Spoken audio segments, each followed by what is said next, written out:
This is Panasonic's new 42-inch LZ980 OLED, one of 3 gaming-friendly 42-inch OLED TVs announced by the Japanese brand.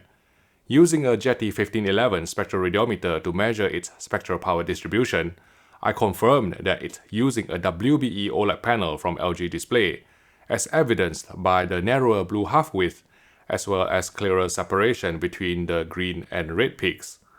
Perhaps aware of the controversy caused by the use of older WBC OLED panels on LG's 42-inch C2, Panasonic has gone so far as to reassure potential buyers that all of the company's 2022 OLED televisions, including the 42-inch LZ800, LZ980 and LZ1500, will be using the latest deuterium-based WBE OLED panel, marketed by panel supplier LG Display as OLED EX.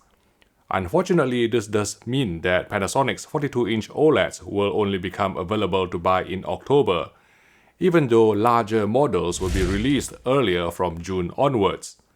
Panasonic was keen to emphasize that using the latest, most advanced OLED panel is not the be-all and end-all.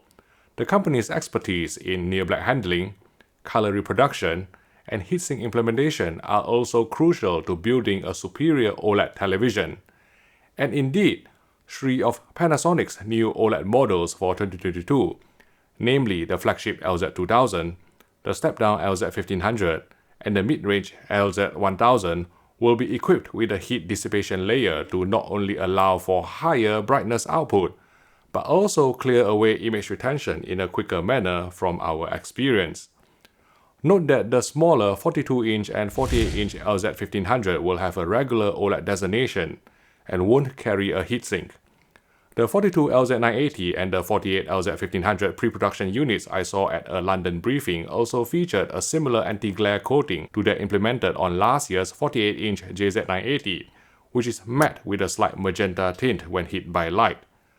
Exploring the key differences between Panasonic's 2022 OLED models equipped with heatsink, the LZ1500 is essentially an LZ2000 without the Technics-tuned Dolby Atmos speaker system, although the largest 77-inch version is only available in the LZ2000 but not the LZ1500 series.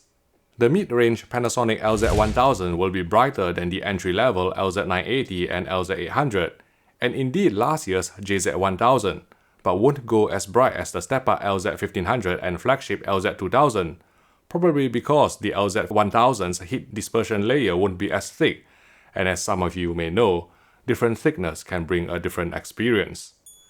Having mainly targeted video enthusiasts all these years, Panasonic is putting a heavy focus on gaming on its 2022 OLED televisions, with the addition of a game control board that sits at the bottom of the screen, displaying various gaming-related parameters such as picture mode, VRR frame rates, 4K 120Hz bypass mode status, as well as an HDR tone map setting which can be used to simulate HGIG by disabling tone mapping. On this pre-production sample, the game control board could only be activated through the app's portal in a convoluted manner, but Panasonic said that at launch, owners should be able to assign it to a remote control button to summon the game control board with one click of the button. Due to the MediaTek HDMI 2.1 chipset used, only 2 out of 4 HDMI ports on Panasonic's 2022 OLED televisions are HDMI 2.1, each providing an FRL bandwidth of 40 gigabits per second for stability reasons. With input lag set to fast on the largest 77-inch Panasonic LZ2000, input lag measured around 6 milliseconds at 120 frames per second, which should deliver a super responsive gaming experience. Delving into the user menu, I saw a few changes from last year's JZ series. The black frame insertion setting is now only an on-off toggle, which means that variable intensity 120Hz black frame insertion or BFI has also been removed from Panasonic's 2022 OLEDs, indicating that this is a central decision from panel supplier LG Display. There's now a new accurate IFC option in the Intelligent Frame Creation submenu. Panasonic said that this setting serves to recover 24p film cadence from 50Hz or 60Hz broadcast material, and only works when Intelligent Frame Creation is set to off. Previously, The ambient sensor setting on Panasonic TVs was only an on-off toggle, but new for 2022, it leads to a submenu containing not only brightness compensation, but also white balance correction, a feature that was advertised by the company since CES. The game mode setting has also been relabeled as input lag. Auto will automatically enable game mode according to the ALLM or Auto Low Latency Mode flag.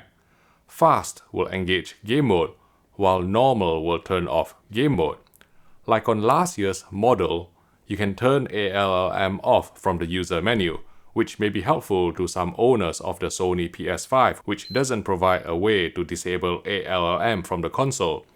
In addition, there's a newly introduced Nvidia Auto Game Mode setting which sounds like ALLM for some Nvidia graphics cards capable of HDMI 2.1 VRR. This video is sponsored by richardsounds.com, who offers excellent customer service and a 6-year warranty on all TV purchases. If you are thinking about getting a new television, including Panasonic's 2022 OLEDs, please consider buying from them through the link in the YouTube description below. Thanks again for your support. While Panasonic has announced 5 OLED ranges in total, please be aware that availability will vary from country to country, with some models exclusive to certain retailers. At the launch event, the company also demonstrated a 40% increase in blue luminance on the new LZ2000 to help boost color volume when measured side by side against last year's JZ2000 OLED. Panasonic stated that the color volume improvements were achieved through a combination of the new OLED panel and also the HDX processing to ensure accurate gradation and preservation of bright detail. So it will be interesting to see how the LZ series fare against QD OLED TVs from Samsung and Sony this year. Now, some of you may already know this, but Panasonic has outsourced its TV manufacturing to an external company. To find out what impact this has on Panasonic's 2022 OLEDs, please watch my explanation video by clicking here.